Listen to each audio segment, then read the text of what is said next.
Hello everybody, and good evening. It's the pollinator. Actually, it's a heck of a lot more than evening here. It's about getting close to midnight. But something occurred to me that I needed to talk about, and the title of this video is called Cliques.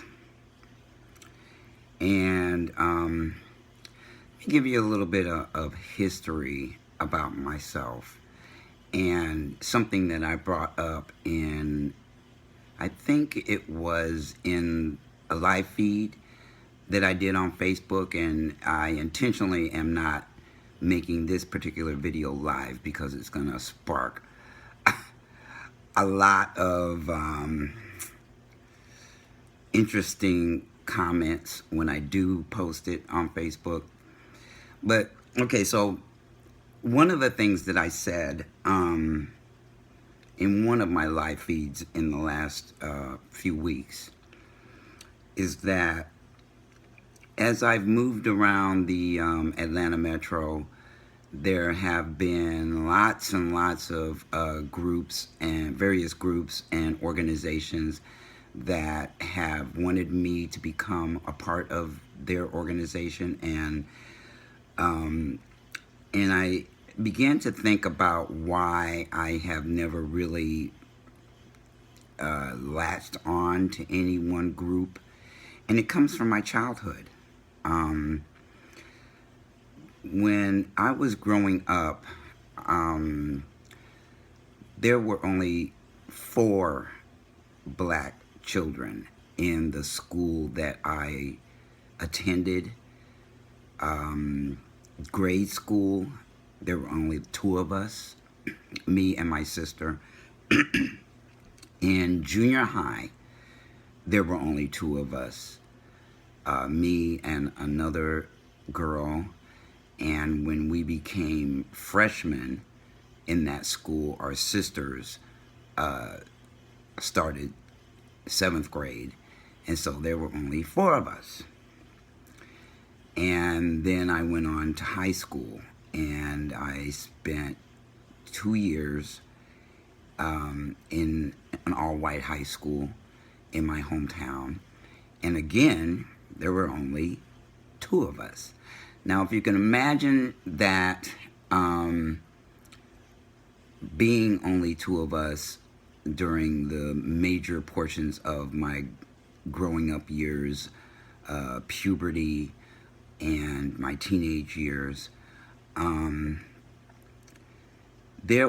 I got to see from the outside looking in, because I am black. I was black in those schools, and very much, I don't know if you could call it feared. Well, fear was part of it. People were afraid of me, and not because of anything I did, just because I was black. And there was also a lot of people who stood off from having me be any part of their clique. There were the heads, there were the jocks, there were the bookworms, any kind of clique that you can imagine. I was never a part of. I just moved around all of the various cliques, all of my childhood and my part of my teenage years.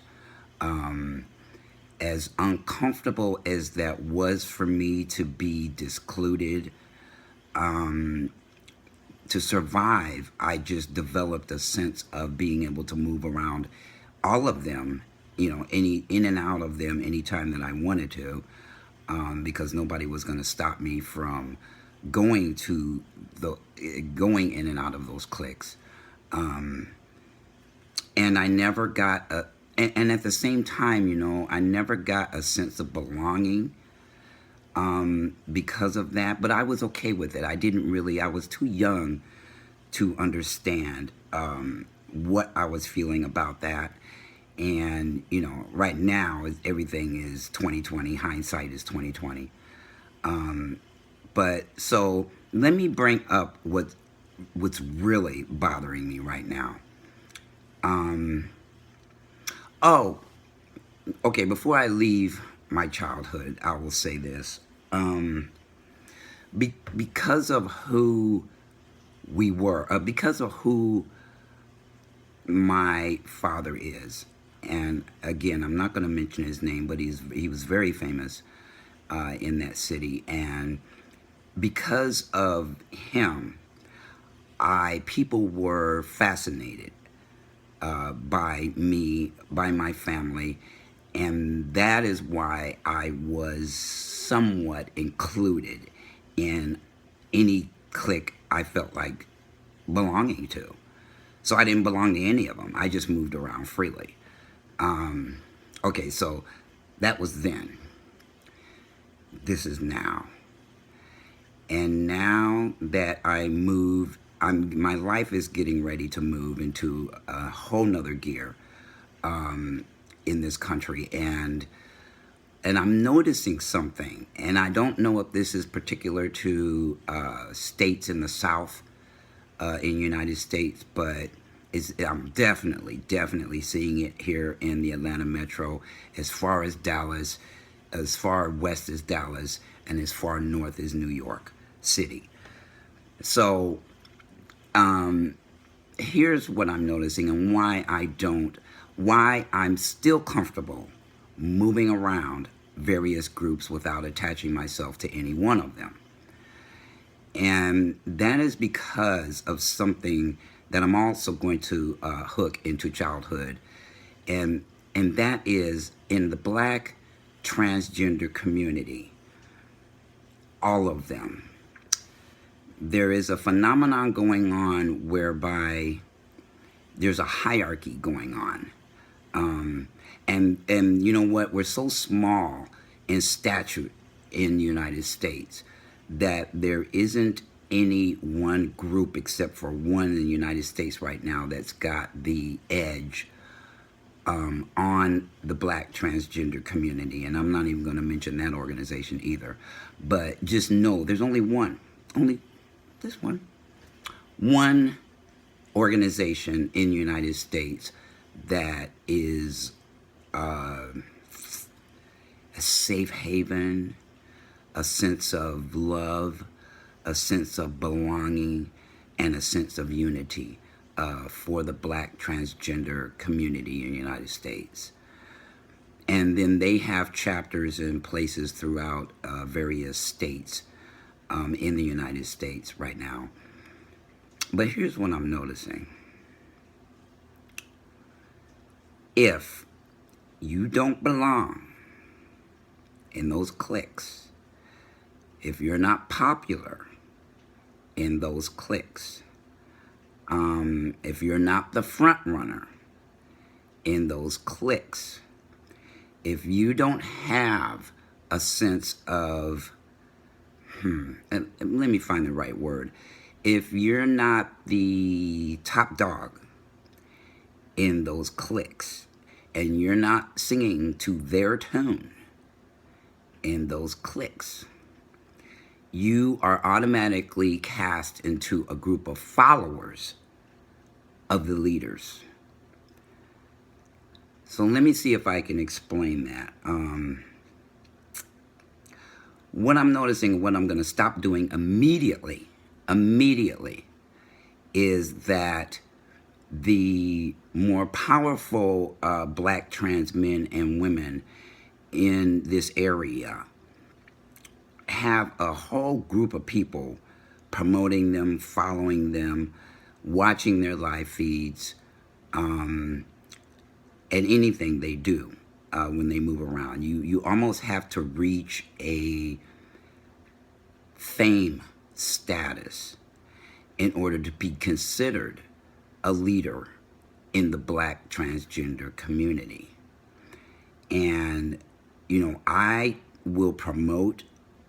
been promoting people who are leaders and icons and whatnot in the Black transgender community. But what I'm noticing is that none of those people, and I mean none of them, are promoting me.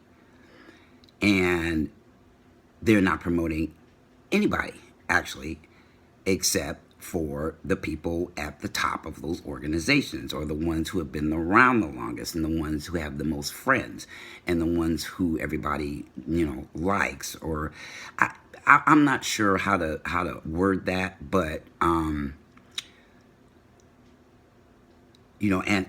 I will intentionally make myself known to those individuals, and that I do have a YouTube channel, and that I do live feeds. But I don't want to do a lot of live feeds because I'm not really in a position to answer a lot of questions about transitioning as a Black trans man.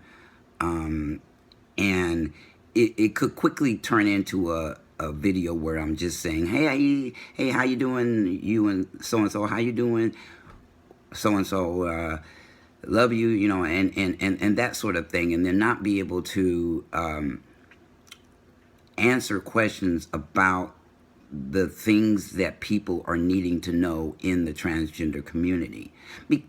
Because I don't know them. I don't know all of those things yet. I'm still being educated in a lot of those things.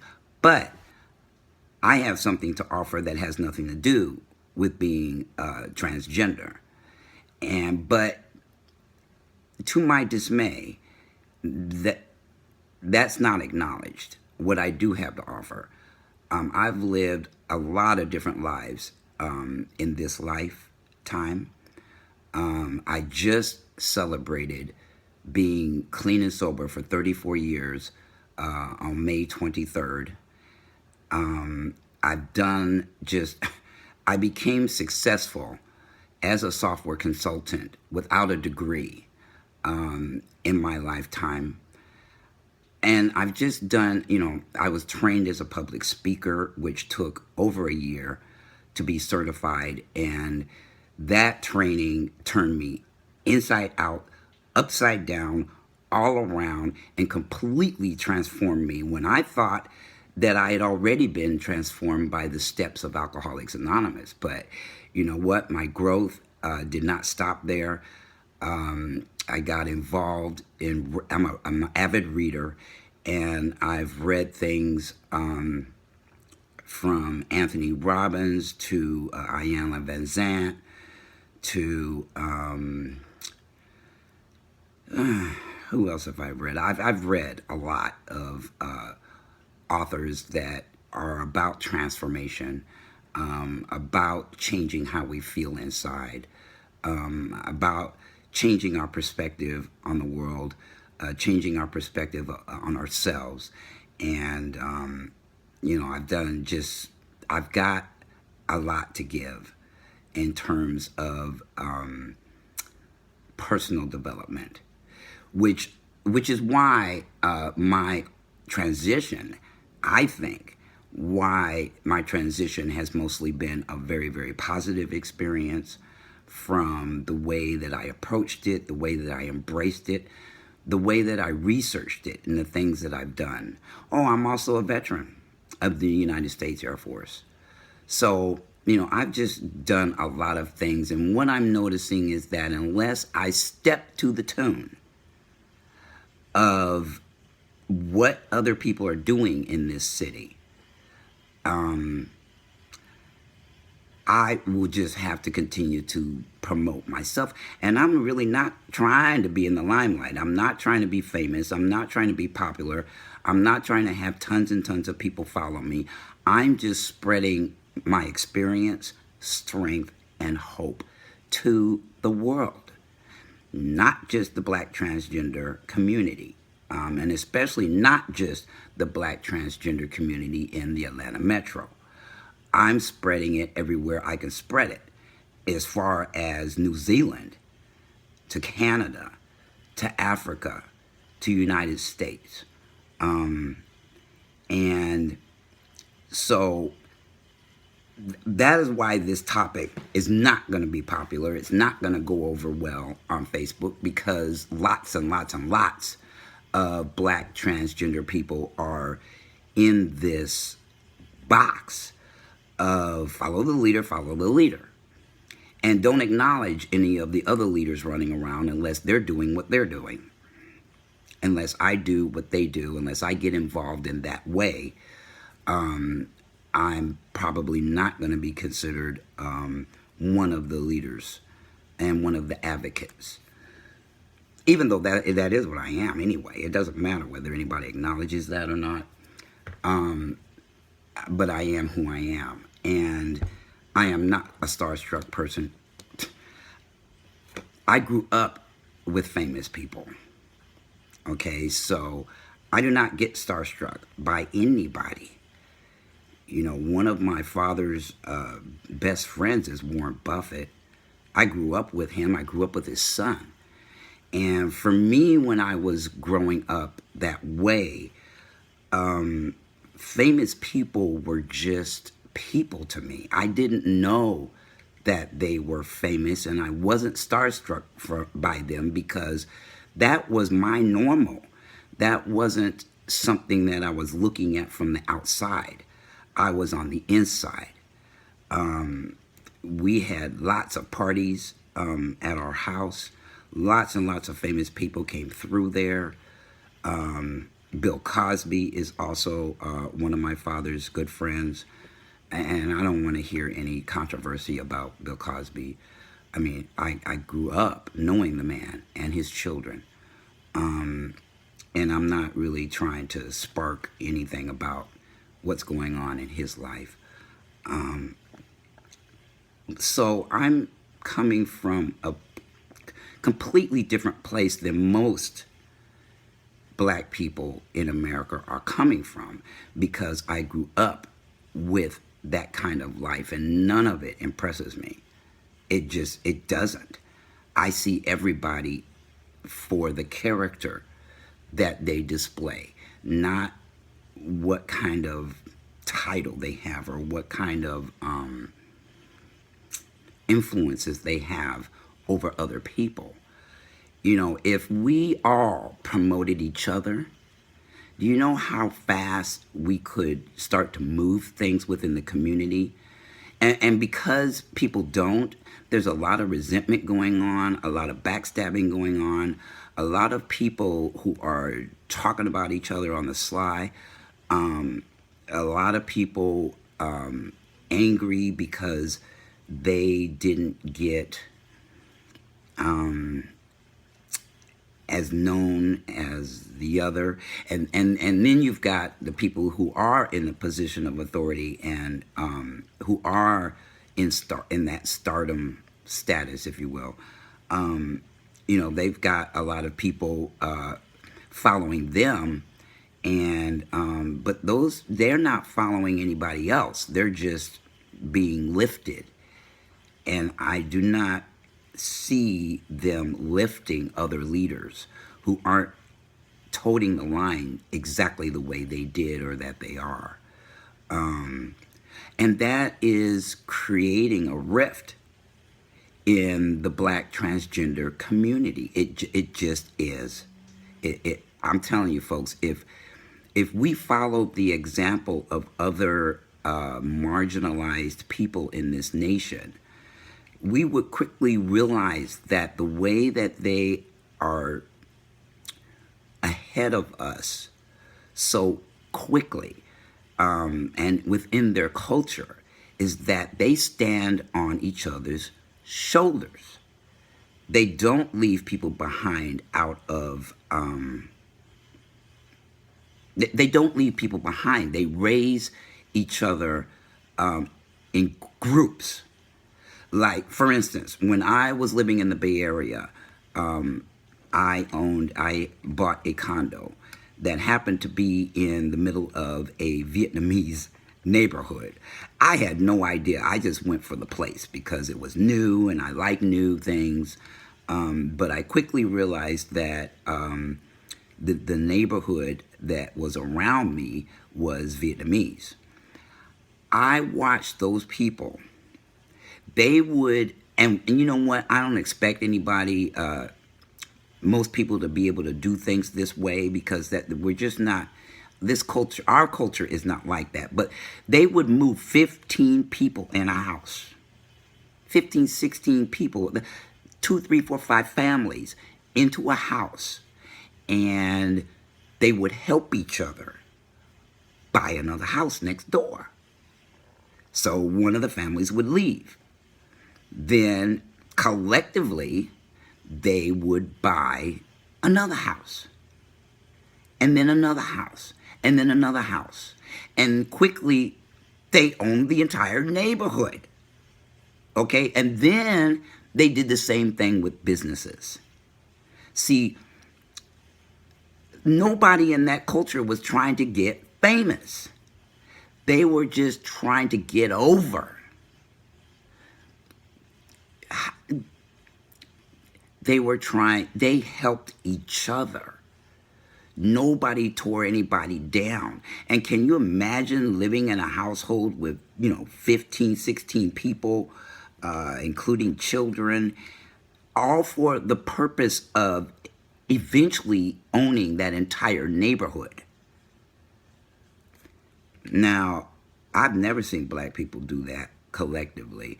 In fact, what I see us do is rip each other to shreds, and everybody's stepping on somebody to get to the top. And the top of what?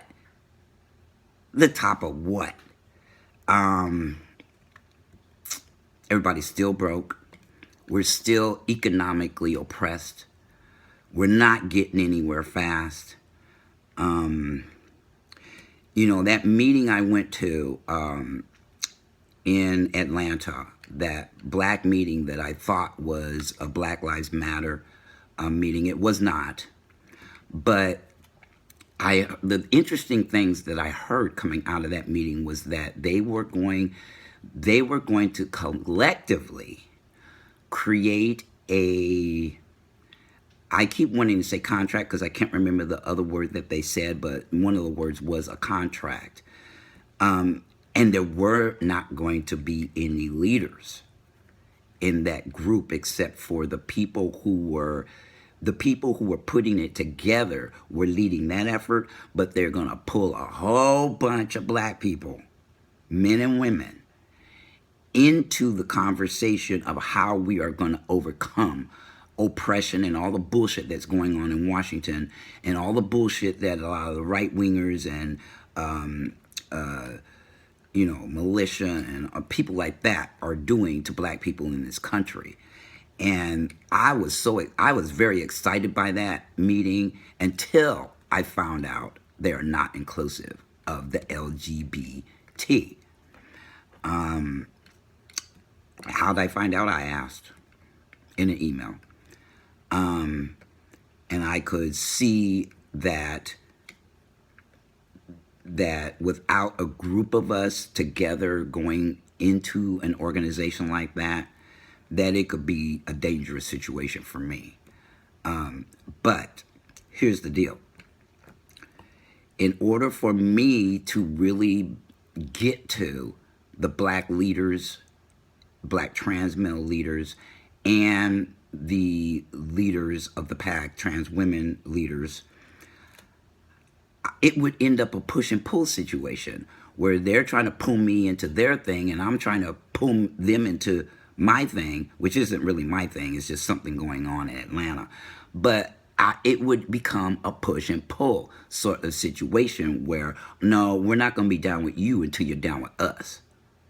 And then I would spend all my time doing things that are all about that organization instead of doing things that are in my heart to heal this nation,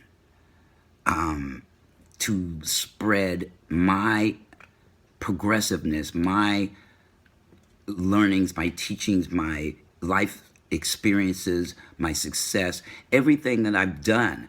I want to bless this city with it. But I'm not going to be able to do it if I don't join these various organizations, which, I don't care. I'm not going to. I'm going to support them, but I will not become one of them because I can see it like a vacuum and sucking me in, and all the time that I'm going to need in order to come out nationally in the United States, which I'm getting ready to do as a black transgender advocate. who mentors and talks to lots of people and worldwide.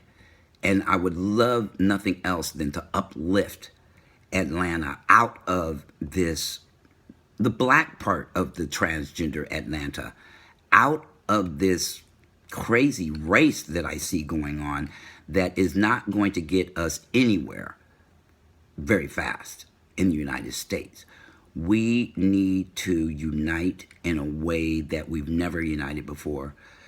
We need to stop stepping on each other to get to this illusion of a top. And I say illusion because it is an illusion. It's just, it came out of, okay, I don't want to say where it came from, but it's very glittery. It's very party oriented. It's very, and then they've got different levels of stuff going on underneath that, which, you know, like the BTEC conference. I'm going to go to the BTEC conference, but I'm going to go not attached to any organization. I'm going to give love. I'm going to get love.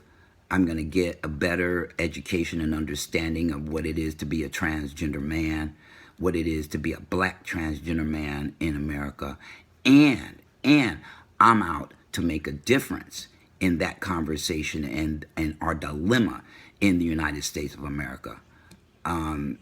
That's what I'm up to, is not to do it for self-gratification or to get people to like me, or to, because I don't care if they do. I have a mission, and that mission is all about love, loving myself and loving us first, and then I'll step out into other communities to do something in those too. But I was just getting ready to spill the beans about what's getting ready to happen for me. But I don't want to do that until it's actually in full swing. I have said in previous videos that I am writing my autobiography. And I'm not, you know, I'm going to come out as a black transgender advocate first, and then I'm going to let people know who I am when I publish my book. It will all be orchestrated by the organization that has picked me up in Washington, D.C. And, you know, I've got a story to tell, and I've got a message for everybody, and especially on Facebook right now, who is playing this one-up-me thing and not bringing their brothers and sisters along with them. They're just basking in the sunlight of the admiration that people have for them. And there's only one that I know of right now, and not even fully, that will acknowledge other people who are not in their position. And even then, it's just a little bit, okay? So this one is going to spark some controversy. It's probably going to have some people mad at me. You know, I may lose some friends over it, but I don't care, because my mission far, far exceeds reaching stardom status in the black transgender community. I'm out to heal.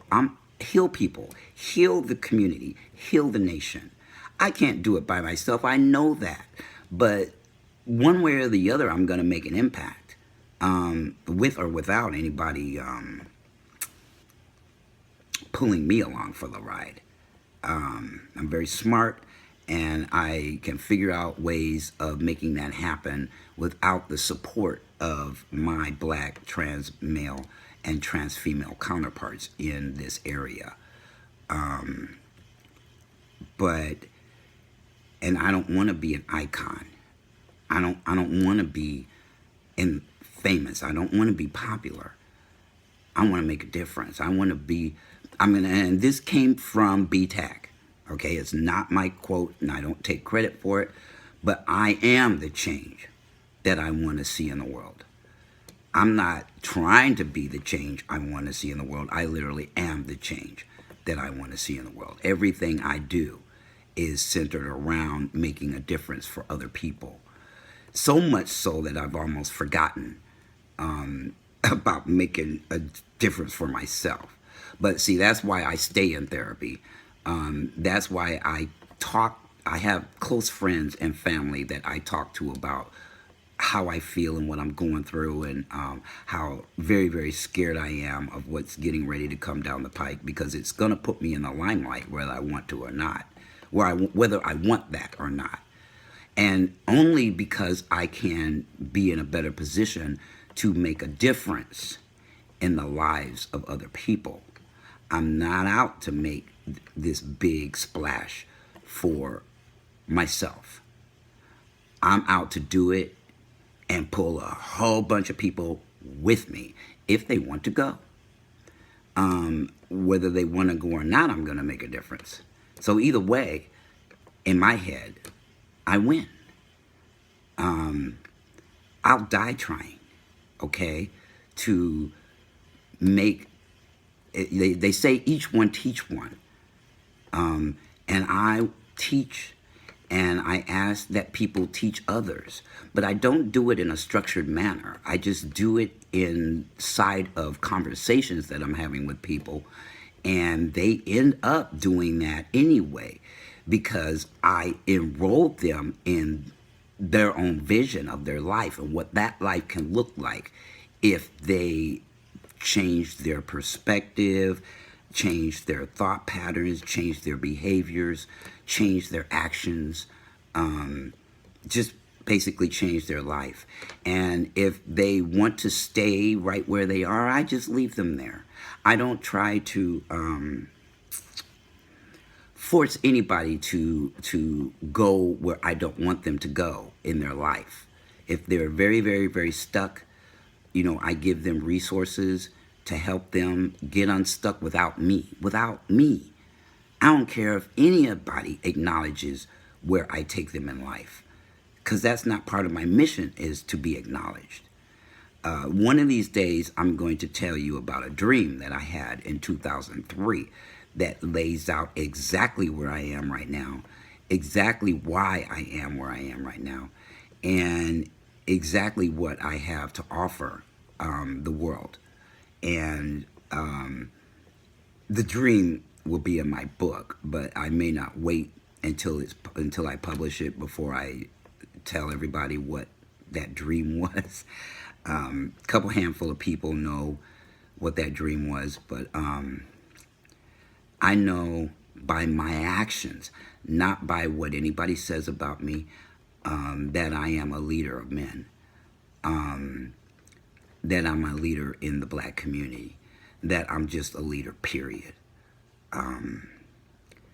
I was going to make a video about what abundance means, which I'll do in another video, but I just wanted to try to start to tear down and dispel the notion of these cliques and these needs to belong and be willing to do anything, including sacrifice your own passions, for the good of an organization that would strip them from you first in order for them to exalt your passions at a later time.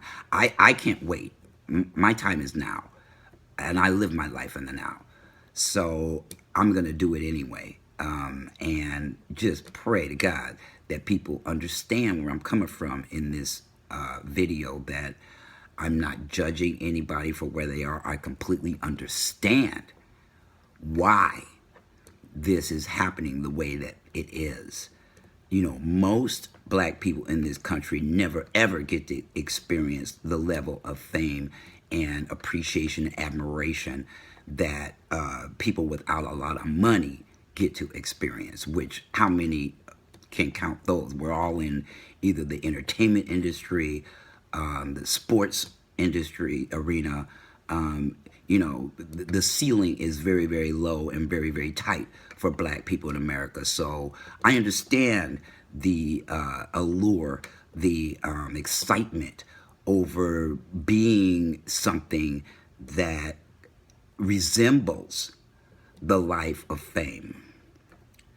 But I'm not attracted to that because I lived that. I grew up that way, and it's just another thing to me. It's not something to achieve because I didn't have to achieve it. I lived it. So again, I am so coming from a place of love. I'm not coming from a place of judgment. I'm just staying out of the way of the dysfunction that I see and